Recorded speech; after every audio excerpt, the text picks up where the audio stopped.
Good day po muli mga kawods. Welcome ulit dito kay Tre mga gawain na mawalang magawa. Yan po mga kawods, for today's video po, pakalipas lang po ng 24 hours doon sa ibinuhos ni 3M na halo, ay dito na po sa pagkakataon na to ay dahan-dahan ng tinatanggal o binabaklas ni 3M yung full thread at saka yung mga improvised clamps niya po, no?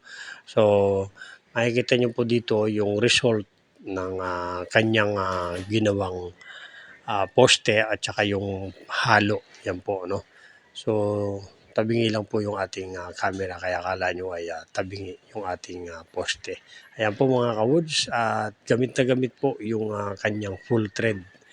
At hanggang sa matapos po itong anim na to, yung kanyang forma po ay talagang maayos pa.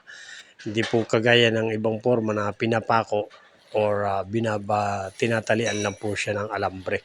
So ang ginawa po ni 3M ay minabuti niyang gumamit ng full thread at saka po yan yung mga improvised na clamps na yan, at yung forma po ay mananatiling matibay pa hanggang sa katapusan ng kanyang projects. Yan po mga kawils, maraming salamat po sa inyong panonood, at meron pa po tayong natitirang 2 poste pa po pagkatapos po nito. Ayan po ang ating bagong gawang pang-apat na poste mga kawils. Maraming salamat po sa inyong panonood, at puhunan natin sa araw-araw sipag at tiyaga.